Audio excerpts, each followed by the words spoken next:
For decades, the official stance of the United States government regarding unidentified flying objects was consistent. The craft were fictitious, the sightings were harmless, and the witnesses were crackpots. In 1987, investigative reporter George Knapp and aviator John Lear began challenging that narrative. Using the Freedom of Information Act, they extracted internal memos that proved military officials were privately admitting the exact opposite of what they told the public. Knapp's skepticism was grounded in history. He had already helped Lear expose the testing of the F-117 Nighthawk, a plane that was invisible to radar and hidden from the world for years. The military had already proven it could keep world-changing technology a secret in the Nevada desert. The declassified memos revealed a terrifying internal reality. These anomalous craft were physical, metallic objects. They flew in formation, displayed evasive maneuvers, and possessed flight characteristics that outperformed every known aircraft in the American inventory. This massive gap between public mockery and private military alarm provided the evidentiary foundation for the rest of Knapp's career. He wasn't chasing rumors, he was following the government's own records. In May 1989, Knapp aired an anonymous interview with a man identified only as Dennis. This was Bob Lazar, who claimed he had been hired as a physicist to work at S4, a facility even more secretive than the main base at Groom Lake. Lazar's claims were specific and extraordinary. He described 9 alien discs housed in hangars built into the mountainside. He asserted that these craft utilized an anti-gravity propulsion system powered by a stable isotope of a super-heavy substance, element 115. When Knapp eventually revealed Lazar's identity, the anonymity of the site evaporated. Area 51 moved from a map-redacted black site into a fixture of global scrutiny, attracting media crews and tour buses to the edge of the Nevada test site. The systemic retaliation was immediate. Federal agencies denied Lazar had ever been employed, even as Knapp found his name in internal lab directories. The KLAS TV newsroom phones were wiretapped, and witnesses from defense contractors reported being visited by operatives who issued veiled death threats against their families. Lazar's testimony effectively ended the era of total silence in the desert. The investigation placed George Knapp directly in the crosshairs of the national security establishment. Knapp realized that if the United States was hiding crash retrievals, its Cold War rival must have a parallel program. If these craft were a reality, the Russians were almost certainly trying to harness the same technology. During the 1993 Glasnost period, Knapp traveled to Moscow. He secured an interview with Colonel Boris Sokolov, who confirmed that the Soviet Ministry of Defense had conducted a decade-long investigation into UFOs, likely the largest study of its kind in history. The Soviet encounters were frequently violent. Sokolov detailed 45 separate incidents where Russian fighter jets engaged or chased anomalous craft. In 3 of those cases, the Soviet planes were disabled and crashed, resulting in the deaths of 2 pilots. The most chilling report came from a 1982 incident at an ICBM base in Ukraine. A hovering anomalous craft appeared to take control of the Soviet nuclear launch systems, bypassing the manual overrides of the officers on duty. Launch codes were entered, and nuclear missiles targeted at the United States were prepared for firing. The systems only returned to standby once the craft moved away from the base.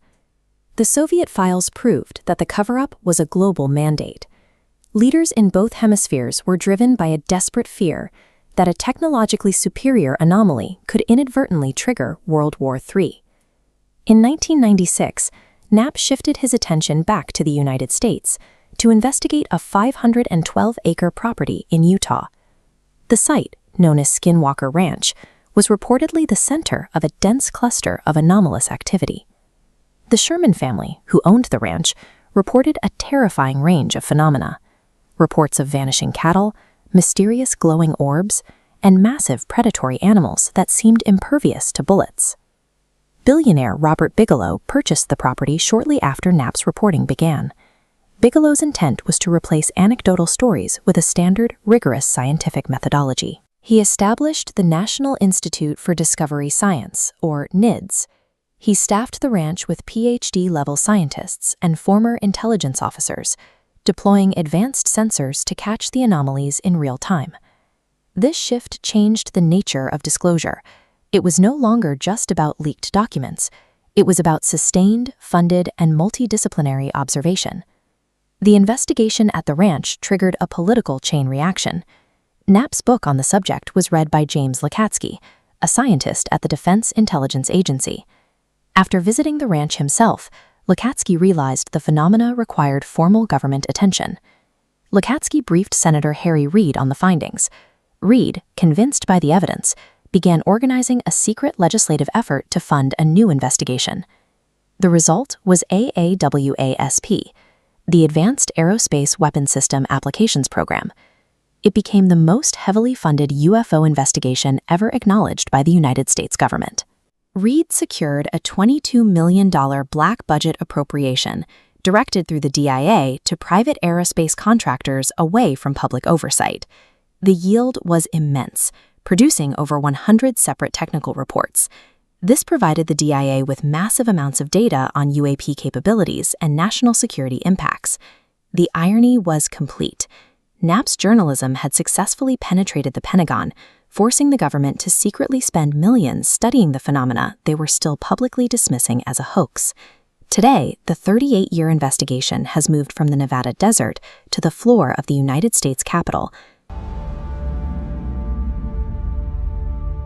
When Congress convened hearings to demand transparency regarding unidentified anomalous phenomena, they called on George Knapp to provide sworn testimony. His reputation as a reporter was built over decades, accelerating when he broke the story of a highly secure military installation in the Nevada desert called Area 51, bringing a whistleblower named Bob Lazar to the public. He took that momentum onto the global stage. During the brief window of Soviet glasnost, Knapp traveled to Russia, physically removing the top classification pages from sensitive intelligence documents and smuggling them out of the country to bypass authorities. Exposing the black budget operations of the military-industrial complex carries massive risks. The intelligence insiders Knapp works with routinely face public ridicule, lose their security clearances, and endure aggressive government intimidation to keep them silent. Going toe-to-toe with the most secretive defense entities on Earth requires a specific psychological armor. To understand how a local television reporter built the source networks to survive that environment, you have to look at where he learned his trade.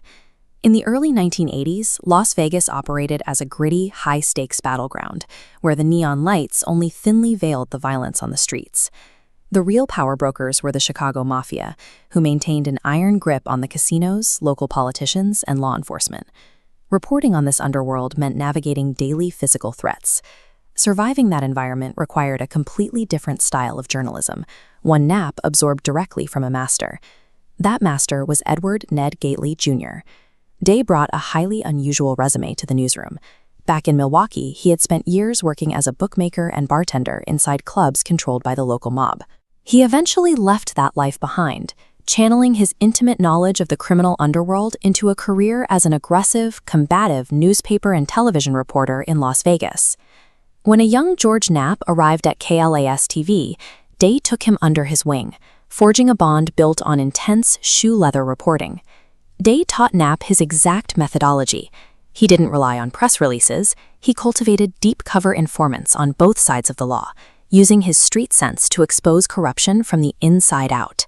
Their primary target was the Mafia's massive casino skimming operations, pulling millions of dollars out of iconic properties like the Stardust and funneling the cash straight to the Midwest. Pushing back against figures like Chicago enforcer Tony Spilotro routinely resulted in violent retaliation. Journalists investigating the outfit were physically assaulted, threatened, and run out of town. To Ned Day, exposing the mob was a physical and psychological war for the soul of the city, fought out in the open, column by column. The intimidation tactics escalated sharply in July 1986, resulting in the violent firebombing of Day's car while it sat empty in a parking lot. Instead of backing down, Day found the explosion hilarious. He publicly mocked the perpetrators on air, treating the scorched vehicle as a trophy. He imparted a crucial rule to Knapp. When the targets of an investigation resort to extreme intimidation, it means you are directly over the target. But the partnership was cut short. In 1987, while snorkeling on vacation in Hawaii, the 42-year-old Day suffered a massive, fatal heart attack. Rumors immediately circulated that it was a professional hit. While coroners ruled it natural causes, the loss left Knapp alone to carry on his mentor's reporting style. The mafia was slowly losing its grip on Las Vegas, but the investigative framework Day forged in his protégé was primed for a completely different kind of adversary. Knapp honored Day's work by finishing what they started. He helped produce The Mob on the Run, a documentary that mapped the underworld's downfall and helped close the chapter on the Vegas mafia. With the mob neutralized, Knapp took the aggressive reporting mechanics he had honed on the streets and aimed them upward, directly at the U.S. defense apparatus. This diagram compares the hierarchy of a mafia family directly to a classified black budget program. It shows that breaking a cover-up in either system requires the same strategy: identify vulnerable whistleblowers, brush off institutional threats, and relentlessly follow the funding. Just like a mob family isolates its foot soldiers from the boss, black-budget aerospace programs use extreme compartmentalization to ensure no single contractor sees the entire picture. Applying this methodology allowed Knapp to penetrate the veil of secrecy surrounding fully funded government initiatives, exposing programs like AWASAP and the federally sponsored investigations at Skinwalker Ranch. Whether investigating a street-level enforcer breaking legs for gambling debts or a general concealing a multi-billion-dollar aerospace project, Knapp approaches the subjects with the exact same unyielding scrutiny. This reliable tenacity earned him the trust of key allies, including late Nevada Senator Harry Reid, who worked closely with Knapp to push for actual congressional disclosure regarding anomalous phenomena. Every year, Knapp maintains a private ritual. He visits Ned Day's grave, leaving behind whiskey and soda to honor the man who taught him to fight. The truth behind secrets buried in the Nevada desert or hidden in the stars requires a specific type of journalist, one trained to treat dangerous pushback as confirmation that there is something worth uncovering. In July 2023, George Knapp took a seat before the United States Congress. Under oath, he submitted testimony regarding unidentified anomalous phenomena and detailed his role in bringing the highly classified military installation known as Area 51 into the public eye. But sitting at that same table was a man holding 5 Edward R. Murrow Awards, 9 Mark Twain Awards, and 2 George Foster Peabody Awards. He is the chief investigative reporter for KLAS-TV in Las Vegas, known for relentless, hard news coverage of civic issues. Modern media rarely allows these two identities to coexist. Reporters who dig into UFOs are generally cordoned off into the fringe, kept far away from the prestige of civic watchdog journalism. Knapp's career breaks that mold completely. Before he ever stepped in front of a camera, he spent years in academia. Knapp taught speech, coached the debate team at UC Berkeley, and served as the director of forensics at the University of the Pacific. That specific background in formal debate dictates how he processes information. Instead of reacting to how strange or improbable a claim sounds on its face, he evaluates the structural integrity of the evidence. He looks for documents, physical footprints, and cross-examine testimonies. When you track a missing municipal budget, you follow the paper trail. When you track a covert military aerospace program, you do the exact same thing. The subject matter changes, but the forensic methodology remains completely uncompromising. In 1989, Knapp decided to apply that forensic standard to a subject that carried immense professional risk. He began investigating claims made by Bob Lazar regarding a reverse engineering program for exotic aerospace vehicles operating at a covert desert facility called S4. The response from the federal government was absolute. The military and the laboratories where Lazar claimed to have worked issued categorical denials, stating they had absolutely no record of his employment or existence. To test those denials against the evidence, Knapp dug into regional archives and internal communications. He eventually located Lazar's name printed directly inside the internal phone directories of the Los Alamos National Laboratory. Working from that crack in the official narrative, he developed a network of intelligence sources. These individuals provided matching details about crashed aerospace vehicles, often speaking under conditions of strict anonymity because government security agents were showing up at their homes, delivering veiled threats against their families. Those leaks pointed directly to a highly classified patch of Nevada desert. By repeatedly airing the geographic coordinates and logistical footprints of Area 51, his report stripped away the government's ability to deny the base existed. Treating an unacknowledged military base as a standard investigative target forced the rest of the world to take notice. The subject of unidentified anomalous phenomena migrated out of tabloid speculation and became recognized as a complex issue of national security and defense spending. By 1995, Knapp took over the newly formed I-Team at his Las Vegas television station, pointing that identical investigative machinery toward local civic issues. Over 5 years, he and his team produced an exhaustive series called Crossfire. They scrutinized a multi-billion-dollar initiative by the Southern Nevada Water Authority designed to pump massive volumes of groundwater out of rural counties and pipe it directly into Las Vegas. The entire political and corporate power structure of the state backed the project. On the other side were isolated agricultural communities, Native American tribes, and local ranchers fighting to protect their ecosystems from total extraction. The coverage generated immediate retaliation. Station management faced intense political pressure, corporate arm twisting, and the punitive cancellation of major advertising contracts meant to kill the story. The station refused to back down. The series aired in prime time, won a Peabody Award, and shifted public consensus against the pipeline. The investigation demonstrated that persistent, documented reporting can successfully shield marginalized groups from aggressive corporate expansion. 3 years later, Las Vegas became the epicenter of the national subprime mortgage collapse. Entire suburban neighborhoods faced the threat of sudden foreclosure. This animated diagram illustrates the severity of the local crisis. Property values plummeted rapidly, leaving 63% of all homeowners in the region holding mortgages that cost significantly more than their houses were actually worth. Digging into the paperwork, the resulting desert underwater investigation revealed a chaotic web of institutional fraud.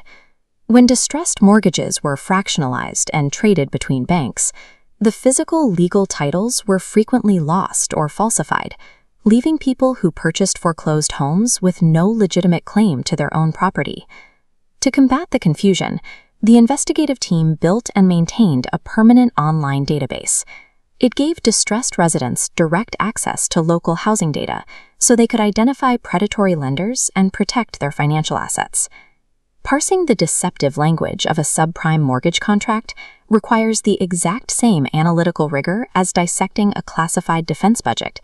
Both rely on dense, impenetrable systems to hide where the money is actually going. Whether it is a federal intelligence agency monitoring a desert facility, or a water authority drafting environmental policy, or a bank burying the details of a loan, the operating principle remains identical. Large institutions thrive on systemic opacity. They count on public exhaustion and unchallenged authority to execute their objectives quietly, safely removed from any outside scrutiny. The goal of the forensic journalist is to force that machinery into the open. By documenting the facts and protecting whistleblowers, local reporting creates the necessary leverage to compel formal congressional oversight. People holding concentrated power do not volunteer to surrender their secrets. Accountability has to be aggressively extracted, document by document, source by source. George Knapp's career proves that the credibility of an investigation does not depend on the specific subject matter being examined. It depends entirely on the relentless, forensic integrity applied to drag the truth out into the light.